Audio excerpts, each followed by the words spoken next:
Hello friends, this is Brajesh. Topic होगा defensive behaviour. हम बात करेंगे कि डिफेंसिव बिहेवियर होता क्या है, लोग इस तरह के बिहेवियर को कब अपना लेते हैं और इसकी कैसे अपन पहचान कर सकते हैं। हम लोगों को कैसे पता चलेगा कि इस पर्सन ने डिफेंसिव बिहेवियर अपना रखा है। ये रक्षात्मक व्यवहार क्यों करने लगता है व्यक्ति, चाहे वो किसी कंपनी में हो या किसी परिवार का सदस्य हो या किसी इंस्टीट्यूशन में काम करने वाला मुखिया हो। अब आप कहेंगे कि मुखिया इस तरह का बिहेवियर क्यों अपनाएगा। कई बार ऐसा होता है कि इंस्टीट्यूशन में कुछ तब्दीली की जरूरत होती है या किसी परिवार में कुछ मुद्दों को डिस्कस करने की जरूरत होती है for the betterment of the family members. अगर किसी इंस्टीट्यूशन की बात करें तो इंस्टीट्यूशन में काम करने वाले लोगों के लिए किस तरीके से चीजों को बेटर किया जा सकता है। जब कोई व्यक्ति इस पर बात नहीं करना चाहता तो किस तरीके का व्यवहार करने लगता है, और जो वो व्यवहार करता है उसको कहते हैं रक्षात्मक व्यवहार, डिफेंसिव बिहेवियर। आइए हम इस पे बात करेंगे कि कैसे आप पहचानें कि ये बिहेवियर डिफेंसिव बिहेवियर है। रीजंस उसके पीछे बहुत सारे हो सकते हैं, हम इन पर भी रोशनी डालेंगे और क्या क्या चीजें वो शामिल कर लेता है अपने व्यवहार में और लोगों के लिए हालात को मुश्किल कर देता है। कंपनी के बेटरमेंट या चेंजेस जो कि पॉजिटिविटी लेकर आ सकते हैं, प्रोडक्टिविटी बढ़ा सकते हैं, सिचुएशन में कंस्ट्रक्टिव सुधार की गुंजाइश बनाते हैं, उनको भी बंद कर देता है। आइए देख लेते हैं, वीडियो थोड़ा लंबा भी हो सकता है, प्लीज हमारे साथ बने रहिए। बहुत ही अच्छा टॉपिक है जो कि आपको सोचने के लिए मजबूर करेगा। सबसे पहले देखते हैं कि क्या होता है डिफेंसिव बिहेवियर। कैसे आप जानेंगे कि ये बिहेवियर डिफेंसिव है। किसी भी इंस्टीट्यूशन में जब आपका एम्प्लॉय आपसे बात करना चाहता है और आप उसकी बात सुनने के लिए बिल्कुल भी रेडी नहीं है, एक बात ये है। दूसरा कब होता है ये कि जब कोई एम्प्लॉय कुछ सजेशन लेके आपके पास आता है, कुछ कंस्ट्रक्टिव अप्रोच के साथ आपके लिए समाधान लेकर आता है किसी भी कन्फ्लिक्ट के, किसी भी टकराव के, किसी भी बेटरमेंट के, और आप उसको सुनते नहीं हैं, बिना सुने ही उसको रिजेक्ट कर देते हैं या जोर जोर से चिल्लाना शुरू कर देते हैं। आपका टोन ऊंचा हो जाता है, आपकी बॉडी लैंग्वेज बहुत ही एग्रेसिव हो जाती है। तो ये डिफेंसिव बिहेवियर की पहचान है। ये एक तरीके का इंप्रेशन है जो कि आप कायम करना चाहते हैं अपने सामने वाले पे कि आप कितने एग्रेसिव हो सकते हैं, आक्रामक हो सकते हैं अपनी बातचीत में, अपने टोन में और अपने बॉडी लैंग्वेज में। ये एक तरीके से दबदबा बनाने की कोशिश भी आप कह सकते हैं। तो इस तरीके से डिफेंसिव बिहेवियर को आप पहचान सकते हैं। नेक्स्ट है एवॉइडिंग एक्शन। अगर उसके पास कोई एक्शन के लिए अपील लेकर आता है कि आपको ये कर देना चाहिए, कोई भी कार्रवाई के बारे में बात करता है कि अगर आप ऐसी कार्रवाई करें तो समाधान मिल सकता है, चीजें बेटर हो सकती हैं, माहौल को सुधारा जा सकता है, प्रोडक्टिविटी को बढ़ाया जा सकता है, पॉजिटिविटी को बढ़ाया जा सकता है और एम्प्लॉयज को मोटिवेट किया जा सकता है, हमारे बेनिफिट्स, हमारे लाभ बढ़ाए जा सकते हैं, माहौल को सुधारा जा सकता है, चीजों को बेटर किया जा सकता है। तो इस तरह की कोई भी कार्रवाई करने के लिए जब कोई कहता है तो वो उसको अवॉइड करने लगता है। अवॉइड से हमारा मतलब है कि मुकरना, बचना, कि वो कोई एक्शन नहीं लेता। कैसे करता है वो ये सब? ओवर कंफर्मिंग, तभी वो रूल्स रेगुलेशंस के बारे में बात करने लगता है कि क्या ऐसे रूल हैं, क्या ऐसा किया जा सकता है, क्या ऐसा पहले कभी हुआ है, क्या ये पॉसिबिलिटीज हैं, आप रूल्स लेकर आओ। तो इस तरीके से ओवर कन्फर्मिंग अगर कोई कर रहा है किसी भी रूल को लेकर, तो दैट मीन्स वो एक्शन को अवॉइड कर रहा है।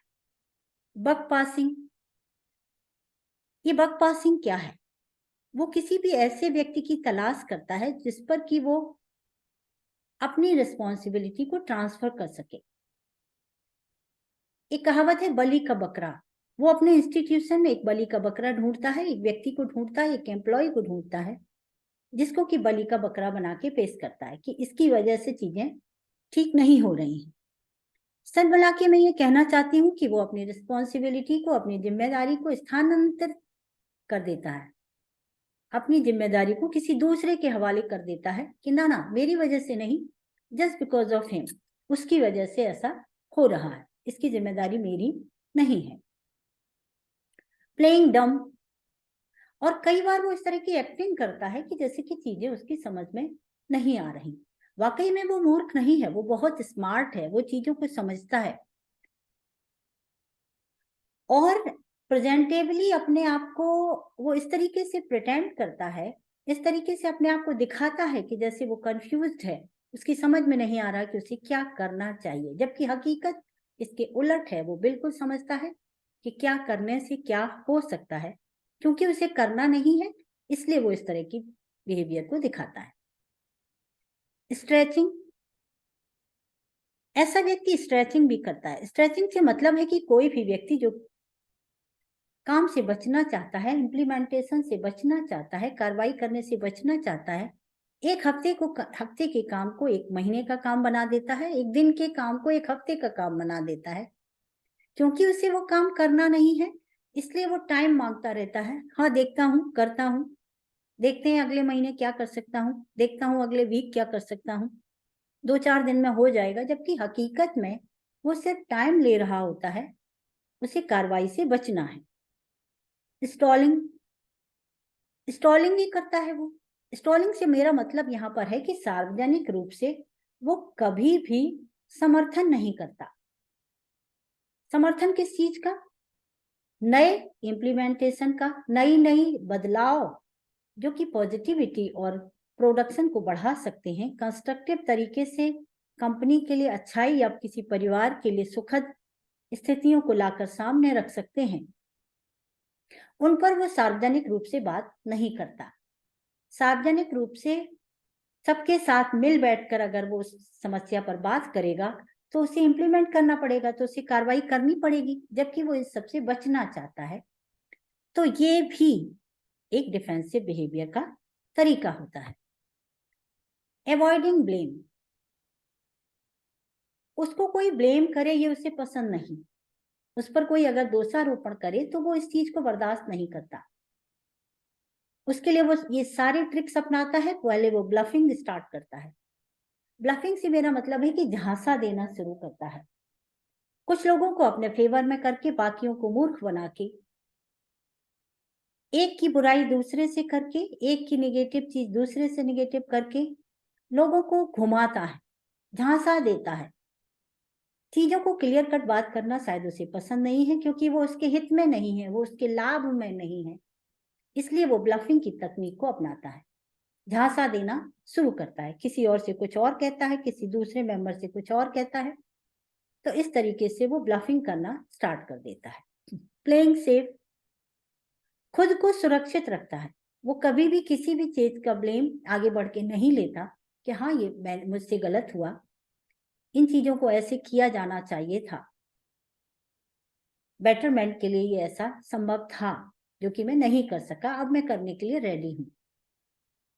ऐसा वो कुछ नहीं करता, वो सुरक्षित खेलता है, अपने आप को साइड से कर लेता है, अपने आप को एक तरफ करके और चुपचाप इस तरह की गतिविधियां करता रहता है, लोगों को गुमराह करता रहता है और अपनी सेफ्टी को बचाए रखता है अथॉरिटीज के सामने।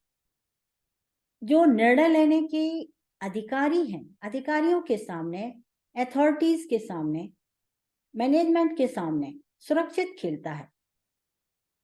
अपने ऊपर ब्लेम नहीं आने देता। जस्टिफाइंग, जो वो करता है उसको हमेशा सही ठहराता है कि जो मैंने किया वो इससे बेटर कोई और दूसरा नहीं कुछ कर सकता था। चाहे वो कितनी भी बड़ी गलती करे, किसी भी कंपनी का बहुत बड़ा नुकसान भी करे, और इस नुकसान में उसको ब्लेम करने के लिए फैक्ट भी मौजूद हों, फैक्टर्स भी अवेलेबल हों, लोगों के पास सच्चाई भी उसको साबित करने के लिए मौजूद हो, फिर भी वो अपने आप को जस्टिफाई करता रहता है, ना ना हमने ऐसा नहीं किया, परिस्थितियों की वजह से ऐसा हुआ, और इसके लिए वो ब्लेमिंग फैक्टर्स, ऐसे फैक्टर्स ढूंढता है। वो कहता है ना ना मेरी वजह से नहीं हुआ, ये परिस्थितियों की गड़बड़ी की वजह से हुआ, हालात ही ऐसे थे इसलिए ये ऐसा हुआ, इसके लिए मैं कतई जिम्मेदार नहीं हूं। तो इस तरीके से भी करता है। मिसरिप्रेजेंटिंग, चीजों को मैनिपुलेट करके प्रेजेंट करता है, कभी भी चीजों को सही फैक्ट के साथ लोगों के साथ शेयर नहीं करता है, जो फैक्ट और फिगर्स है उनको छुपाता है लोगों से।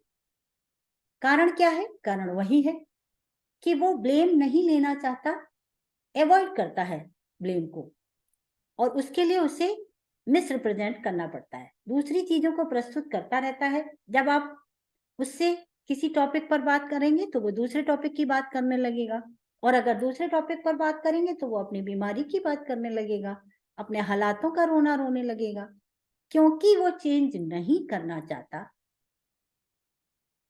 सिर्फ उसका बिहेवियर, डिफेंसिव बिहेवियर इस तरीके से शुरू हो जाता है, और ये बहुत ही दुखद स्थिति, जिसको कहेंगे कि भाग्य की विडंबना है। ऐसे लोगों को ये बात समझ नहीं आती कि फैक्ट और फिगर्स सही तरीके से प्रेजेंट करने पर चीजों को बेटर किया जा सकता है। अवॉइडिंग चेंज, अब इतनी सारी बातें अगर आप जानते हैं किसी भी व्यक्ति के बारे में, किसी भी एम्प्लॉय के बारे में, किसी भी अथॉरिटी के बारे में, किसी भी कंपनी के हेड के बारे में, तो आप ये समझिए कि वो आपको ये भी सोचना पड़ेगा कि वो ऐसा सब क्यों करता है। डिफेंसिव बिहेवियर जो उसने अपना रखा है उसका कारण क्या है?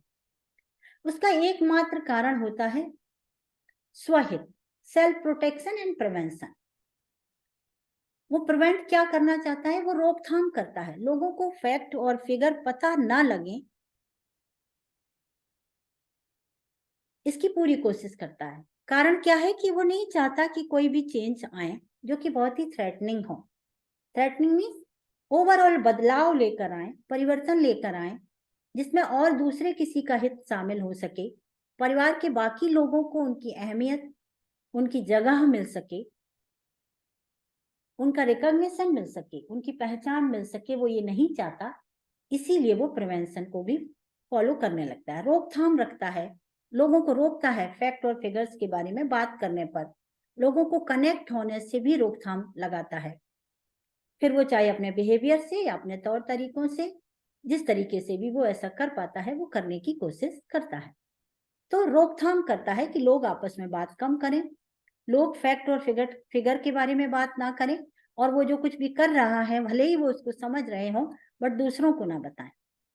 सेल्फ प्रोटेक्शन, आत्मरक्षा, और ये वो क्यों करता है? वो अपने इंटरेस्ट को प्रोटेक्ट करना चाहता है, वो चाहता है कि मेरे हित कम ना हो जाएं, मेरे लाभ में कोई कमी ना आ जाए, और जो लाभ मैं हासिल कर रहा हूं वो मुझे दूसरों के साथ शेयर ना करने पड़े। बहुत सारी इंडस्ट्रियल फैमिलीज में ये सब होता है, बहुत सारे औद्योगिक घरानों में ये बिहेवियर देखा जाता है, क्योंकि वो बाकी के फैमिली मेंबर को अपने कंपनी से होने वाले फायदे शेयर करने के मूड में नहीं होता है, अपने एम्प्लॉयज के साथ कंपनी में हो रहे मुनाफे को शेयर नहीं करना चाहता, अपनी फैमिली को अपनी कंपनी में हो रहे बेनिफिट की हिस्सेदारी नहीं देना चाहता। किसी परिवार में अगर वो कोई व्यक्ति ऐसा कर रहा है तो परिवार के बाकी सदस्यों पर दबाव बनाकर अपने हित को बचा लेना चाहता है, सबकी पहचान को मिटाकर अपने स्वार्थ को आगे रखता है।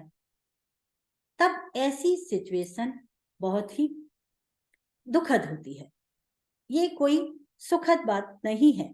अगर कोई भी व्यक्ति इस तरीके से डिफेंसिव बिहेवियर शो कर रहा है तो आसपास के लोगों को सजग हो जाना चाहिए कि वो चेंज के लिए रेडी नहीं है, और अगर वो चेंज के लिए रेडी नहीं है इसीलिए वो सबके सामने फैक्ट और फिगर्स को लेके बात नहीं करना चाहता है, ड्रामा करता है, प्रिटेंड करता है चीजों को, क्योंकि उसके लाभ सुरक्षित रहें और उस लाभ में किसी की भी हिस्सेदारी सुनिश्चित ना हो सके, किसी की भी पहचान सुनिश्चित ना हो सके।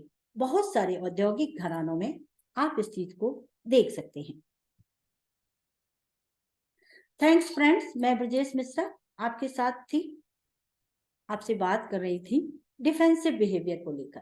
हम सभी को सजग होना चाहिए।